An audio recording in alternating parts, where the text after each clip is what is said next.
বান্ধবীর বিয়ে খেতে গিয়ে নিজেরই ভার্সিটির প্রফেসরের সাথে বিয়ে হয়ে গেল অরার। বাসর ঘরে বসে অনবরত সংশয়ে কাঁপছে রমণী। অচেনা জায়গা, অচেনা মানুষ। অরার মাথাতেও কাজ করছে না, এবার সে কি করবে? এদেশে তার নিজের বলতে কেউ নেই। তার মা থাকে এদেশ থেকে সুদূরে অবস্থিত নিউ ইয়র্কে। আর মা ছাড়া তার দুনিয়াতে আপন বলতে হয়তো আর কেউই নেই। সে এদেশেই বড় হয়েছে, আর মা দেশ ছাড়ার পর থেকে সে থেকেছে হোস্টেল কিংবা মেসে। প্রতি মাসে প্রয়োজনের চেয়ে কিছু বেশি টাকা পাঠানো ছাড়া তার মা বোধহয় আর কোনো দায়িত্ব পালন করেনি।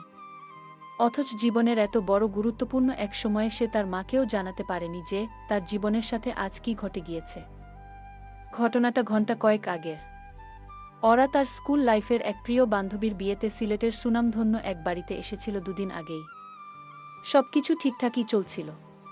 শুনেছিল শহরের নামকরা এক মানুষের সাথে তার বান্ধবী তথা ফিয়া আহসান এর বিয়ে হতে চলেছে। সেও বান্ধবীর বিয়ে নিয়ে খুব খুশিতে ছিল। কিন্তু হুট করেই যেন সবকিছু তোলপাড় হয়ে গেল। বিয়ের আসরের সময় হতেই তার বান্ধবী হঠাৎ গায়েব হয়ে গেল। অরা সহ আহসান বাড়ির কেউই বুঝতে পারল না এসব কি হচ্ছে। সব জায়গায় তন্ন করে খুঁজতে গিয়ে হঠাৎ ফিয়ার একটি চিরকুট পাওয়া গেল, যেখানে স্পষ্ট করে উল্লেখ করা আছে সে এই বিয়েটা করতে পারবে না, তাই মুক্তির জন্য বাড়ি থেকে পালিয়ে যাচ্ছে। তার এই একটি চিরকুটেই বাড়ির সবার মাথায় বাজ পড়ল। ফিয়ার বিয়ে হওয়ার কথা ছিল দেশের নামকরা এক শিল্পপতির ছেলের সাথে। আহসানরা শুধু সিলেটে নয় বরং ব্যবসায়িক সুনামে সারা দেশে পরিচিতি। আর এই বিয়েটা ছিল সামাজিক বন্ধনের চেয়ে ব্যবসায়িক যোগসূত্র কিংবা সম্পর্ককে বিস্তৃত করার একটি কৌশলস্বরূপ। সহজাত নামিদামি শিল্পপতি বিজনেস ব্যাকগ্রাউন্ডের পরিবারে যেমনটা হয়ে থাকে আর কি। যথারীতি বিয়েতে প্রেস মিডিয়া কিংবা নামিদামি সকল মানুষের আনাগোনা ছিল তুঙ্গে। এমন একটা মুহূর্তে এসব ঘটনা ঘটে যাওয়ায় আহসান বাড়ির কেউই বুঝে উঠতে পারছিল না তারা কি করবে। ছেলেপক্ষের কাছে খবর পৌঁছাতেই তারা আরও পাগলামি শুরু করে বসে। পারলে তখনই সবকিছু সবার সামনে ভাঙচুর করে বিয়ের আসর ছেড়ে চলে যায়।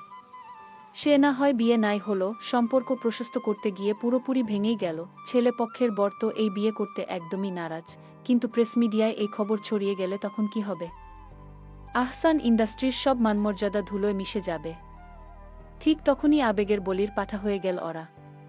ফিয়ার মা ফাহমিদা আহসান অরাকে বেশ পছন্দ করত। সে জানত তার মেয়ের অন্যতম প্রিয় বান্ধবী অরা নিজেই। কিন্তু অরার কাছে কান্নাকাটি করে নানান জিজ্ঞাসাবাদ করেও যখন দেখল অরা ফিয়ার ব্যাপারে কিছুই জানে না, তখন তারা অনেক বেশি হতাশ হল। আর পরবর্তীতে পরিস্থিতি সামাল দিতে ফাহমিদা আহসান তার কাছে একটা প্রস্তাব রাখল। তাকে মিথ্যে বিয়ে করতে হবে। আন্টি, আপনি এসব কি বলছেন? আমি বিয়ে? কিন্তু কিভাবে সম্ভব? ফাহমিদা আহসান তাকে জড়িয়ে ধরে এক প্রকার পায়ে পড়ে যায়। কেঁদে কেটে বলে, মা, আমি জানি আমি ঠিক করছি না, কিন্তু এই মুহূর্তে এই সমস্যা থেকে বাঁচানোর একমাত্র উপায় কেবল তুমিই। আমাদের পরিস্থিতিটা একটু বোঝার চেষ্টা করো। তোমার আঙ্কেলের প্রেশার ফল করেছে। তার অবস্থা অত্যন্ত গুরুতর। আমরা এই মুহূর্তে ফিয়াকে নিয়ে ভাবছি না। ও মেয়ে আমাদের মুখে কলঙ্ক ছাপিয়ে গেছে। অমন মেয়েকে আমাদের চাই না। কিন্তু ওর এই একটা পদক্ষেপে আমাদের নাময়সের যা ক্ষতি হতে চলেছে, এটা কিভাবে মেনে নেই বলতো মা? আমার সব চিন্তা এখন তোমার আঙ্কেলকে নিয়ে। তার কিছু হয়ে গেল আমি শেষ হয়ে যাব মা। আমি জানি তুমি অনেক ভালো মেয়ে। তুমি প্লিজ আমাদের সাহায্য করো। হয়তো মিথ্যে একটা বিয়ে, কিন্তু এটা ছাড়া আর কোনো উপায় নেই। ওরা অনেক বেশি অবাক হলো। মিথ্যে বিয়ে মানে? আর এনারা কেমন মানুষ? মেয়ে চলে গিয়েছে, কার সাথে গিয়েছে, মেয়ে এখন কি অবস্থায় আছে, আদৌ সে ঠিক আছে কিনা, সেসব নিয়ে এনাদের কোনো চিন্তা নেই। সব চিন্তা পরিবার, ব্যবসার নামাইশ নিয়ে। ফিয়ার বাবা তার মেয়ের চিন্তায় অসুস্থ নয়, বরং তার ব্যবসা আর নামাইশের পরিচয় ডুববে সেই চিন্তায় অসুস্থ। আশ্চর্য এই দুনিয়া। অবশ্য তার নিয়ের মাও হয়তো এমন ক্যাটাগরি মানুষ। কিন্তু এই মুহূর্তে ওরা এইসব চিন্তা রেখে বিয়ের সম্পর্কে বলল। আন্টি, আমি আপনার কথাটা ঠিক বুঝতে পারিনি। মিথ্যে বিয়ে মানে আমায় কি করতে হবে? ফিয়ার সাথে যার বিয়ে হওয়ার কথা ছিল, ফিয়ার চলে যাবার খবর শুনে সে অলরেডি এ বাড়ি ছেড়ে চলে গিয়েছে। এটা এখনও প্রেস মিডিয়া কিংবা গেস্টদের কেউ জানে না। আর বরপক্ষ এখনও এই বাড়িতে আছে, কিন্তু তাদের এখন করার মতো কিছু নেই। সময় পেরিয়ে যাচ্ছে। বরপক্ষ পাগলামি করছে, কারণ এই বিয়েটা না হলে আমাদের নামের সাথে সাথে তাদের নামটাও ডুববে। আর এর জন্য তারা আমাদেরকেই দোষারোপ করছে। বুঝতেই পারছো, বিজনেস ইনসাইডারে এসব কমন বিষয়। আমরা টিকেই আছি নিজেদের কোম্পানি ইন্ডাস্ট্রির নামাইশ নিয়ে। তাই আমাদের চিন্তা আপাতত বিয়ে হলো কি হলো না, কিংবা কারো সাথে কার বিয়ে হলো শেষবে কোনো পরোয়া নেই। আমাদের প্রেস মিডিয়া গেস্টদের কাছে একটা মিথ্যে নাটক সাজাতে হবে। তোমাকে বুয়ের মতো করে একটু সেজেগুজে বিয়ের আসরে বসে বিয়ে করতে হবে, ব্যাস এইটুকুই। আমরা চেষ্টা করব আগের পরিকল্পনা অনুযায়ী বিয়ে পড়ানো থেকে বাদবাকি সময়টুকু মানুষের সামনে না করে একটু আড়ালে করতে। আমি হয়তো তোমাকে ঠিকমতো বোঝাতে পারছি না। আসল কথা হলো, তোমায় একটা বিয়ের অভিনয় করতে হবে, আর কিছু না। প্রেস মিডিয়া জানে আজ বিয়েটা হয়েছে। কার সাথে হয়েছে, পাত্রকে কিংবা পাত্রীকে, এসব কেউই জানবে না। আমরা চাইছি আমাদের মানসম্মানটা ঠিক থাকুক, আর কিচ্ছু না। তোমার বিষয়টাও একদম আড়ালে থাকবে। আশা করি আর কোনো সমস্যা হবে না এতে। ওরা বুঝতেও পারেনি সে কোনো মায়াজালে জড়িয়ে পড়ছে। তাদের কথা শুনে লাল টুকটুকে এক শাড়ি পেঁচিয়ে বসে যেছে। তড়িঘড়িতে মাথায় ঘোমটা টেনেছে বিশাল বড়। বিয়ের আসরে যেতেই দেখে সে কতশত মানুষজন। তবে এক নিমিষেই বাড়ির লোক তাকে আড়ালে নিয়ে গেল।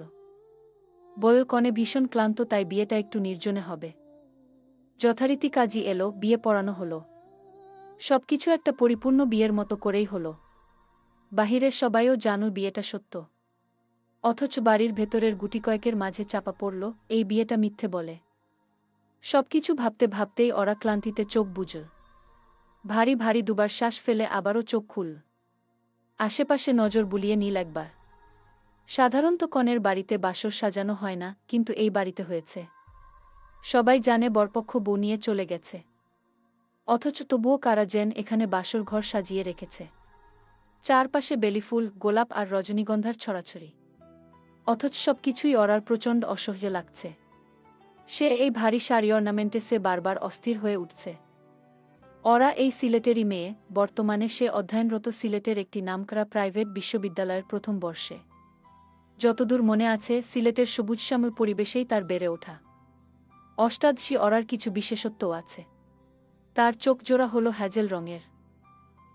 প্রকৃতির সকল সতেজতা তার চোখ জুগলে বন্দী হয়েছে। তার বাদামি সিল্কি চুলগুলো কোমর অবধি ছাড়িয়েছে। গায়ের রং উজ্জ্বল ফর্সা। রমণীর সৌন্দর্যে মুগ্ধ হয়ে তাকে বিদেশিনী বললেও বোধহয় ভুল হবে না। হঠাৎ কারো আগমনের পায়ের শব্দে ওরার ধ্যান ভাঙল। সে চমকে উঠে মুখ উঁচিয়ে দেখল কেউ হয়তো এই ঘরে আসছে। কে আসছে? তবে সেই লোকটাই, যার সাথে কিছু মানুষের আবেগের বশবর্তী হয়ে সে বিয়ে নামক পবিত্র সম্পর্কেও মিথ্যে মায়াজালে জড়িয়ে গিয়েছে। এরই মধ্যে আগমন হলো সেই বলিষ্ঠ দেহের পুরুষের। খট করে দরজা খুলে সে ভেতরে প্রবেশ করল। পরনে কালো শেরওয়ানি, তীক্ষ্ণ দৃষ্টি। সবচেয়ে আকর্ষণীয় তার চুল ও চোখ।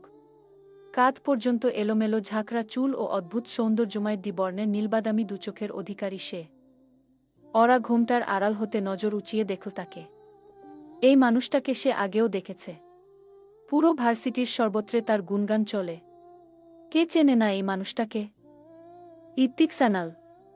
সিলেটের স্বনামধন্য রহস্যময় সানাল পরিবার এবং চারপাশে সবুজ চাবাগান ও পাহাড় ঘেরা পরিবেশের মধ্যমণি হয়ে অবস্থিত বিশাল এক নিদর্শন, প্রেম মঞ্জিল নামক এক চমৎকার প্রাসাদ স্বরূপ বাড়ির একমাত্র অধিপতিই তিনি।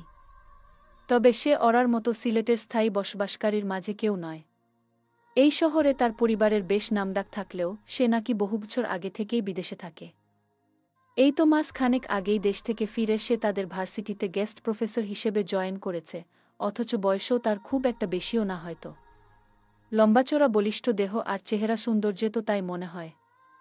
ঋত্বিকের দাদা তাদের ভার্সিটির প্রতিষ্ঠাতা ছিল বিধায় সে হয়তো সহজেই এত বড় সুযোগটা পেয়েছে।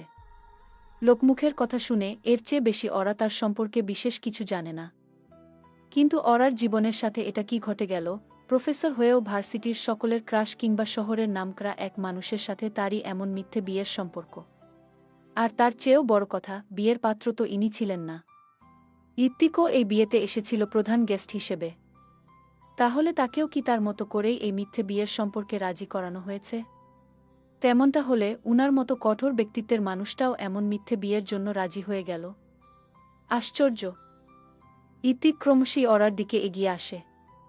ওরার কেন ভয় করছে। দূরদূরান্তরেও তার নিজের বলতে এখানে কেউ নেই। সকলেই তার অচেনা অজানা।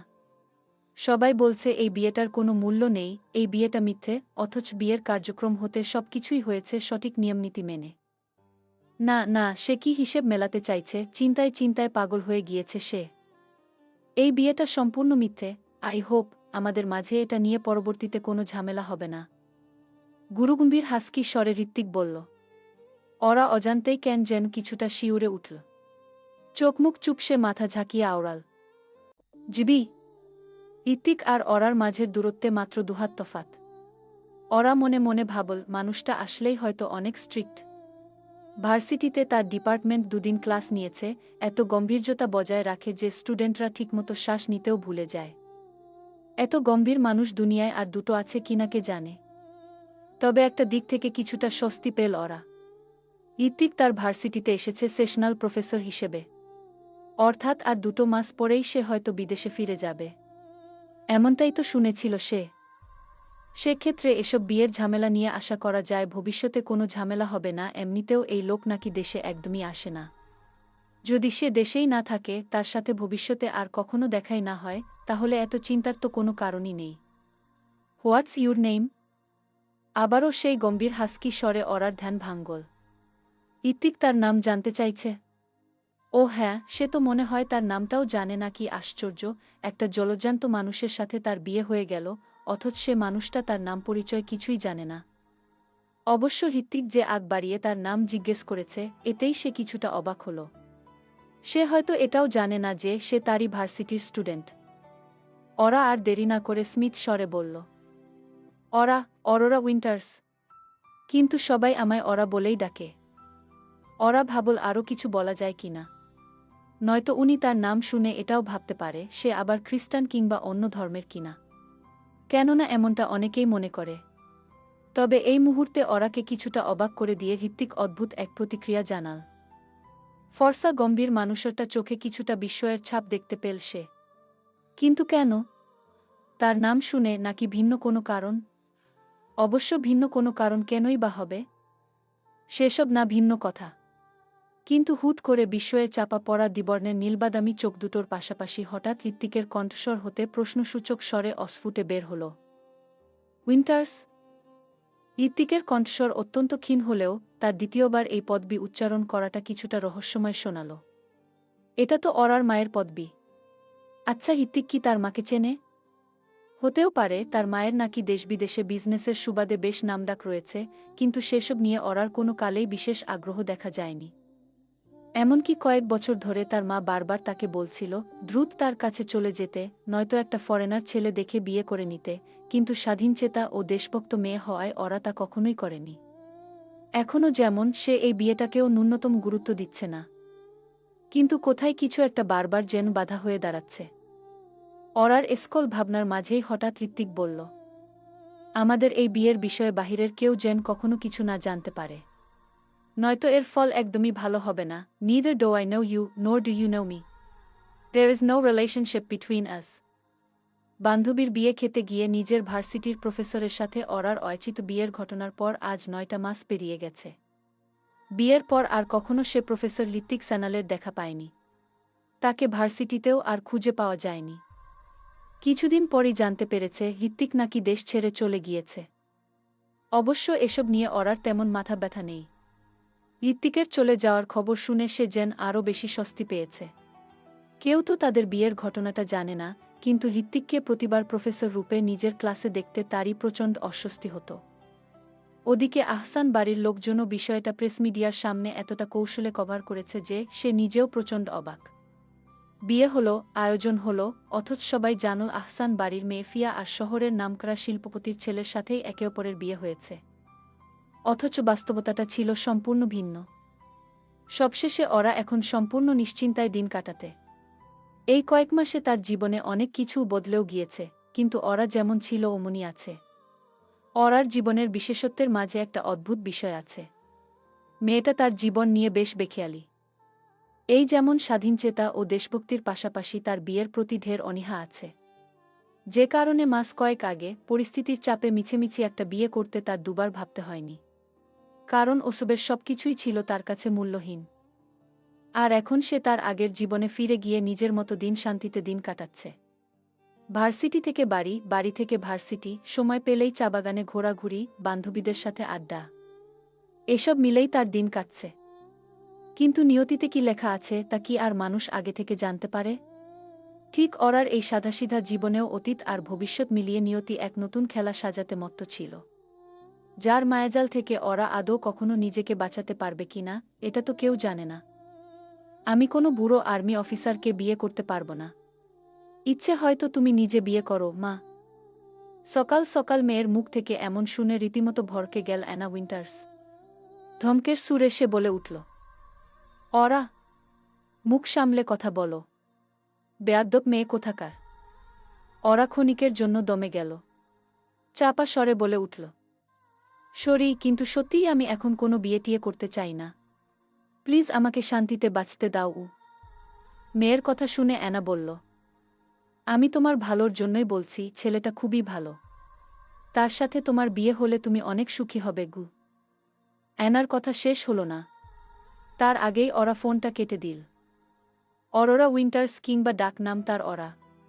নাম শুনে ভিনদেশী মনে হলেও সে মূলত একজন বাঙালি মেয়ে। হিন্দু কিংবা খ্রিস্টান নয়, হৃত্বিকের মতো সেও একজন মুসলিম পরিবারের সন্তান। দেখতেও বাঙালিদের মতোই। ভার্সিটি পড়ুয়া অরার স্বভাব আচরণ কিছুটা চঞ্চল, আবার কখনো বা ভীতু। গায়ের গরম ফর্সা, কালো সিল্কি চুলগুলো কোমর অবধি ছুঁয়েছে। সবচেয়ে মনোমুগ্ধকর দৃষ্টান্ত হল তার চোখ দুটো। বাঙালি রমণীর চোখজোড়া হ্যাজেল রঙের। গহীন সবুজ অরণ্যে হারিয়ে যাওয়া সে যেন এক চঞ্চল কাঠবিড়ালি। এদেশে অরার পরিবার বলতে তেমন কেউই নেই, তা যারা তাকে চেনে তাদের সকলেই জানে। একটু আগে যিনি ফোন করেছিল সে অরার মা, অ্যানা উইন্টার্স। অত্যন্ত কঠোর ও আধুনিকতায় মোড়ানো ব্যক্তিত্ব তার। যে কারণে মেয়েকে দেশে রেখেই কিছু বছর পূর্বে তিনি পারিবারিক বিজনেসের উদ্দেশ্য পাড়ি জমিয়েছে ইউএসএ। আর এখন সেখানে ভালোমতো স্ট্যাটেল হওয়ার পর থেকেই তিনি অরাকে কখনো তার কাছে চলে আসতে বলছে, আবার কখনো বিয়ের জন্য জোরাজুরি করছে। অরাও জেদি মেয়ের মতো মায়ের কোনো কথাকেই গ্রাহ্য করছে না। সিলেটের চাবাগানের সমস্ত স্নিগ্ধতা যেন মিশে আছে এই প্রেম মঞ্জিলের প্রতিটি কোণে। পাহাড়ের ঢালে অবস্থিত এই বিশাল প্রাসাদসম বাড়িটি এ অঞ্চলের মানুষের কাছে এক বিস্ময়ের প্রতীক। ধবধবে সাদা মার্বেল ও হালকা সবুজ রঙের মিশেলে তৈরি ভিক্টোরিয়ান স্থাপত্যের এই অট্টালিকাটি দূর থেকে দেখলে মনে হতে পারে সবুজ গালিচার উপর বসে থাকা কোনো এক সজীব রাজহাঁস। বাড়ির চারপাশ ঘিরে মাইলের পর মাইল বিস্তৃত চাবাগান, যার সুবাস সারাক্ষণ জানলা দিয়ে ঘরে ঢুকে পড়ে।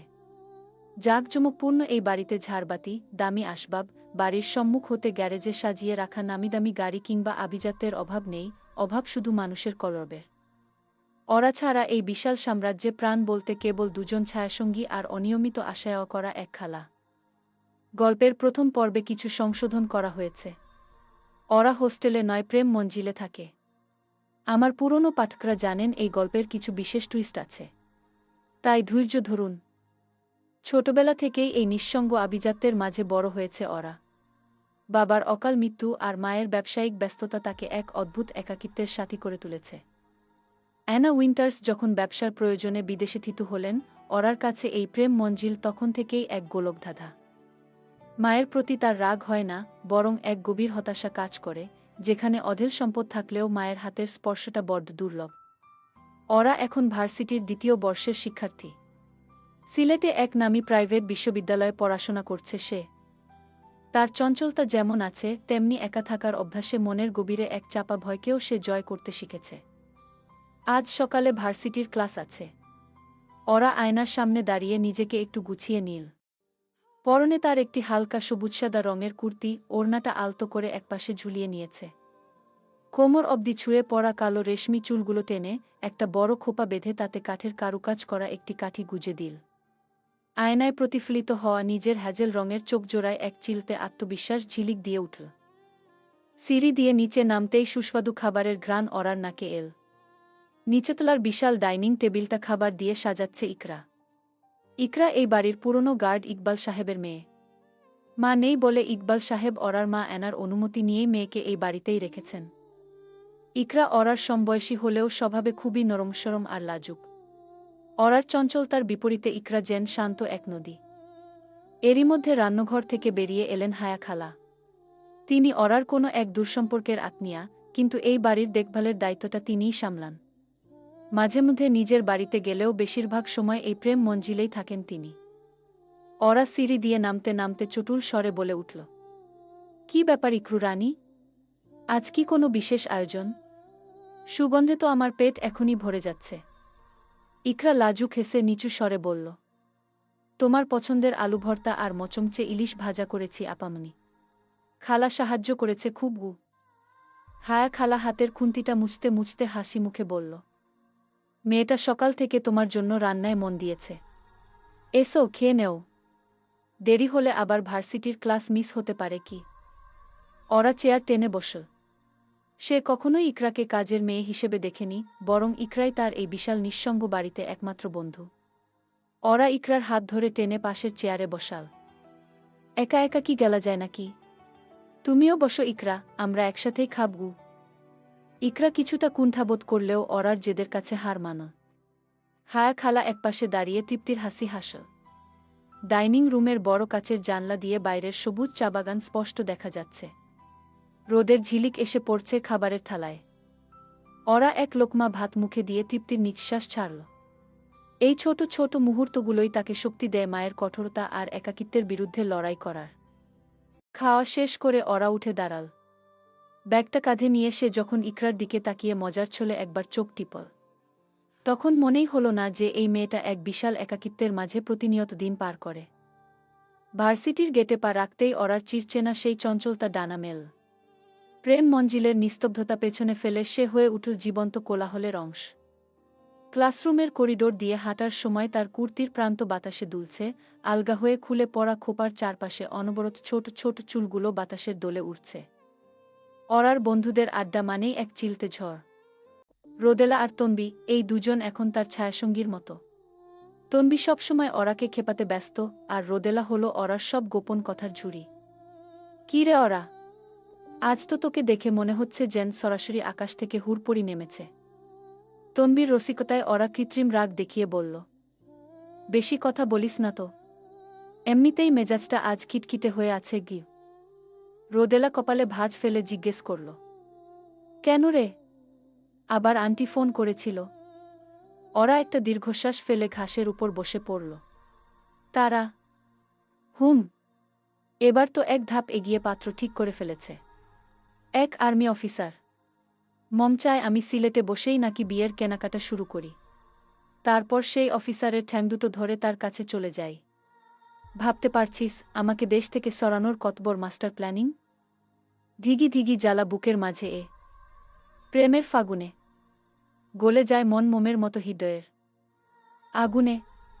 নীল অন্ধকার প্রেম বারেবার এই বুকে তোলে বাদ ভাঙ্গা সুখ লাজে রাঙা মুখ, তোলে স্বপ্নেরই মনে। প্রেম আমার ওহো প্রেম আমার, প্রেম আমার এহে প্রেম আমার, প্রেম আমার হো ও প্রেম আমার প্রেম আমার ওহো প্রেম আমার। গুনগুন করে গান গাইছে তো কখনো স্নিগ্ধ স্বরে শীষ বাজাচ্ছে অরা। ভার্সিটি শেষ করে ফেরার পথে অরা ঠিক করল একটু চা বাগানের ভেতরের রাস্তা দিয়ে হাঁটবে। বাড়িতে তার যাতায়াতের জন্য কয়েকটি দামি গাড়ি বরাদ্দ থাকলেও অরা তা সচরাচর ব্যবহার করে না। সিলেটের এই নির্জন রাস্তাগুলো তার বড্ড প্রিয়। হাঁটতে হাঁটতে সে যখন প্রেম মঞ্জিলের কাছাকাছি পৌঁছাল, দেখল গেটের সামনে একটি কালো রঙের ল্যান্ডরোভার দাঁড়িয়ে আছে। অরার বুকটা ধক করে উঠল। বাড়িতে তো সাধারণত কেউ আসে না। গেটের কাছে যেতেই সে দেখে গার্ড ইকবাল সাহেব বেশ তটস্থ হয়ে দাঁড়িয়ে আছে। তাকে পাশ কাটিয়ে অরা এগিয়ে যায়। বাড়ির ভেতরে ঢুকতেই নজরে পড়ে ড্রয়িং রুমের ভিন্টেজ আভিজাত্যে মোড়ানো হালকা সবুজ সাদা ও সোনালি কারুকার্য মেশানো বিশাল সোফায় একজন বলিষ্ঠ দেহের ব্যক্তি বসে আছে। পিছন থেকে কেবল চওড়া কাঁধ আর জলপাই রঙের টি-শার্টটা দেখা যাচ্ছে। লোকটার বসার ভঙ্গি বলে দিচ্ছে সে কোনো সাধারণ মানুষ নয়। অরা থমকে দাঁড়াল। ঠিক সেই মুহূর্তে লোকটা ঘুরে তাকাল। রহস্যময় আগন্তুক, তীক্ষ্ণ দৃষ্টি, কামানো চিবুক আর ব্যক্তিত্বের এক অদ্ভুত ভারিক্কি ভাব। মানুষটার বয়স হয়তো ৩০-এর কোঠা পেরিয়েছে, কিন্তু তার চোখের চাহনিতে বিদ্যমান সেই স্পষ্ট তেজ অরাকে মুহূর্তের জন্য স্থবির করে দিল। লোকটা উঠে দাঁড়াল। লম্বায় সে অরার চেয়ে অন্তত এক মাথা বড়। অরোরা উইন্টার্স? লোকটার কণ্ঠস্বর গম্ভীর, কিন্তু তাতে এক অদ্ভুত মাধুর্য আছে। ওরা নিজেকে সামলে নিয়ে একটু তেরচা গলায় বলল, জি, কিন্তু আপনি? বিনা অনুমতিতে কারো ড্রয়িং রুমে ঢুকে পড়া কি আপনাদের আর্মি ট্রেনিংয়ের অংশ? ওরার মোটেও ইচ্ছে ছিল না শুরুতেই এই অপরিচিত সুদর্শনকে এরূপ কথাবার্তা বলার। কিন্তু মায়ের কথা অনুযায়ী এটাই যদি সেই আর্মি অফিসার হয়, তবে সে এই মুহূর্তে এই ব্যক্তিকে একটুও সহ্য করতে পারবে না। বলা নেই কওয়া নেই, লোকটা সরাসরি বাড়িতে কেন চলে এসেছে? সে তো তার মাকে বলেইছিল সময় পেলে সে নিজেই দেখা করবে। ওরার ব্যঙ্গাত্মক কথায় লোকটা একটু হাসল। তবে সে হাসিতে বিদ্রূপ ছিল না, ছিল সামান্য কৌতূহল।